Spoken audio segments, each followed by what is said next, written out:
Bago tayo magpatuloy, huwag kalimutang mag-subscribe sa aking channel.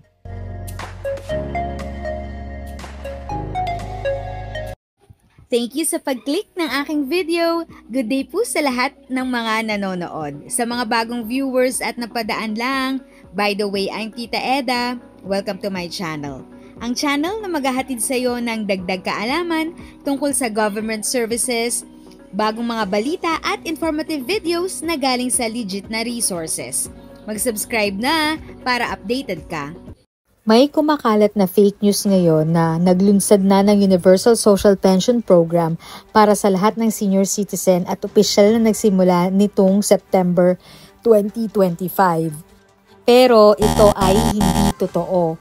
Kasi naman po, ang claim na ginawa ng isang video sa YouTube na nag-post noong September 10 ng channel na PH Pension Update na mayroong mahigit 99,000 subscriber.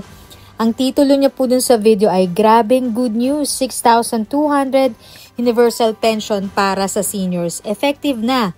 Alamin ang mga dapat gawin. Tapos may views po siya na halos 8,000, may likes na 561 at may comments na 100. So ano po ang totoo tungkol dito? So ang Universal Social Pension Program para sa mga senior citizen ay hindi pa batas. So ang House Bill number 10423 o ang Universal Social Pension for Senior Citizens Bill ay inaprubahan ng House of Representatives noong May 21, 2024 last year po. Ngunit hindi pa ito naipasa bilang batas para magkabisa ang panukala. Kailangan itong aprubahan ng Senado at pirmahan ng Pangulo. So noong September 9, naglabas ng advisory ang Department of Social Welfare and Development Office tungkol sa panukalang batas. So ang paglilinaw na ito ay naging tugon sa mga mapanlinlang na post at video na nagsasabing ang mga senior citizen ay maaari nang mag-apply para sa programa at mag-claim ng mga benepisyo ng gobyerno. So sa isang fact check ng National Commission of Senior Citizen noong May 23, inulit ng ahensya hindi pa na isasabatas ang Universal Social Pension para sa senior citizens na naglalayong magbigay ng social pension para sa lahat ng mga senior citizens sa bansa. Hindi pa naisabatas ang Universal Social Pension para sa mga senior citizen na naglalayong magbigay ng social pension para sa lahat ng senior citizens sa bansa. So binalaan din ng NCSC ang publiko tungkol sa mapanlinlang na mga claim sa pension bilang karagdagan. Ang pagsusuri ng imahe ng site engine sa mga larawang ginamit sa video ay nagpapakita na paggagamit ng mga tool ng AI at pagmaninipula sa mukha.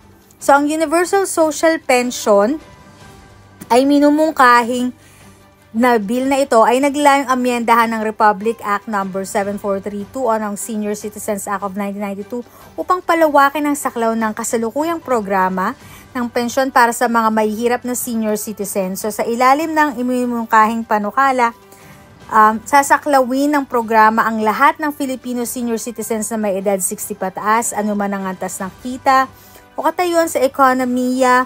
Sa kasalukuyan, ang mga mahihirap na senior citizen lamang ang may karapatan sa 1,000 buwanang stipend sa pamamagitan ng Republic Act 11916.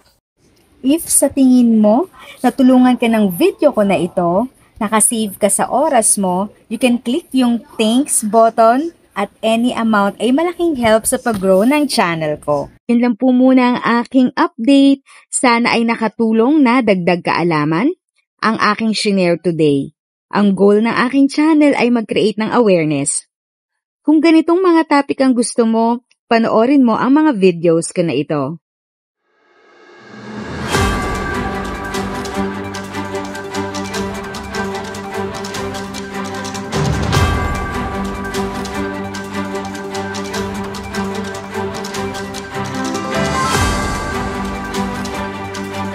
Thanks for watching! Kung may kapamilya, kaibigan o kakilala sa tingin mo ay magiging interesado sa video, please share or tag sila sa comment section.